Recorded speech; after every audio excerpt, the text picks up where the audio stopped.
If you play League of Legends, especially top lane, you might have faced a champ with what many like to call an overloaded kit.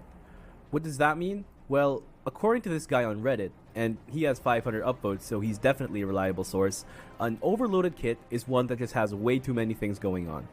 These are the guys who have spells with essays for descriptions, conditional added effects, and random bullshit that just got added in for seemingly no reason. When facing such a champ, you're likely to be left asking, who the f gave this the green light? With 168 champions in League and counting, there are definitely going to be a few that raise an eyebrow here and there. But I've identified 3 champions that just made me question what the hell were Riot's devs smoking. This is K'Sante, a champion with high HP, armor, and magic resistance. He's a tank that focuses on being his team's shield, frontlining, face tanking skill shots, and protecting his teammates.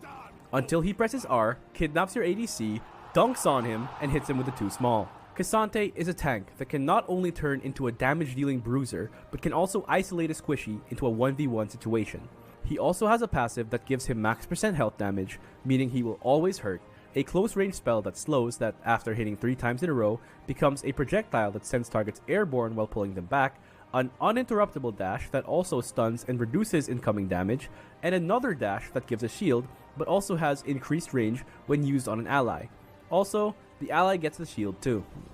Did I mention that his DPS scales off of his armor values? So unlike other tanks who would have to build damage items to deal more damage, he builds armor items, which he's supposed to be building anyway, to deal more damage.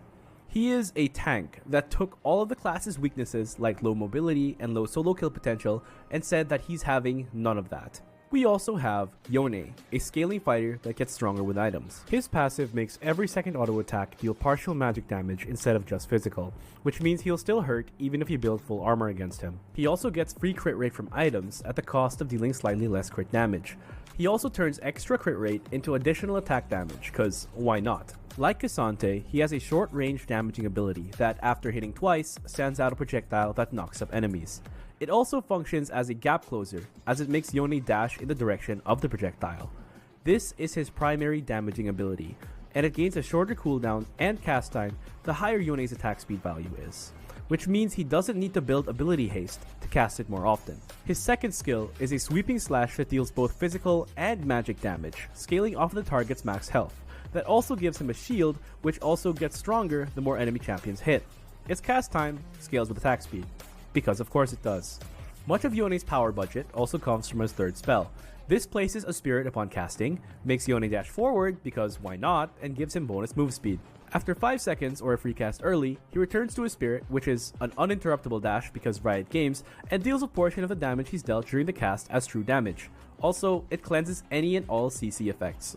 Remember, Yone is supposed to be a scaling champion that gets stronger with levels and items, but his basic abilities are all strong trading tools, allowing him to poke, win trades with his shield, deal damage, then get out for free. The cherry on top, none of his spells cost mana, so he can just spam everything without worrying about managing an extra resource. And finally, let me introduce you to the last overloaded kit offender. Meet Akshan. He's a ranged assassin who's all about getting in, dealing quick damage, then getting out. Akshan's attacks always shoot twice, with a second shot dealing less damage. At any point, he can cancel the second shot to gain a burst of movement speed. Also, upon damaging an opponent 3 times with either his attacks or any of his spells, they're dealt bonus damage and he gets a shield. And that's just his passive. He also throws a boomerang that deals damage both ways, extending its range for each enemy hit, and upon hitting a champion, he's also granted a movement speed buff. He also has a grappling hook that lets him swing around terrain, shooting a barrage of attacks at the nearest enemy while swinging. It also gets a cooldown reset upon takedown. For Akshan's ultimate, he charges a barrage of bullets that deal more damage the lower the enemy's HP is, but that doesn't matter because it'll almost always be blocked by minions or structures. But then we get to his second skill, which lets him turn invisible when he's near a wall. But also, it passively marks people who kill his teammates as scoundrels. When he's invisible, he gains bonus move speed and mana regeneration when moving towards scoundrels. Upon killing a scoundrel, he gets bonus gold. And brings back his teammates from the dead. That's right, this champion's kit is so overloaded that he can reverse death itself. you can get a quadra kill, but as long as Akshan's still alive and you're low HP, you best be careful because he can completely hijack a game. And he doesn't even have to be the one that gets the kill. He just needs to be involved and be part of the takedown. That's already crazy, and then you realize that this is a passive component built into a basic ability. And you know what the worst part is? I think it has a place in the game. Here's my hot take. The Overloaded Kit is an intentional design choice that adds a little bit of spiciness to League's roster. I mean, if every champ played like Annie or Garen, League wouldn't be as fun and dynamic as it is. These champs may have powerful kits that simply have more in them than other champions, but to get the most out of them, you need to have a strong mechanical skill level and macro decision making. A good K'Sante is a nightmare to deal with, but a bad one will have lost their team the game from the champion select screen alone. Overloaded kits don't necessarily mean unbalanced, and they're not just a result of Riot's game design. In fact, Dota has them too. This is Dawnbreaker.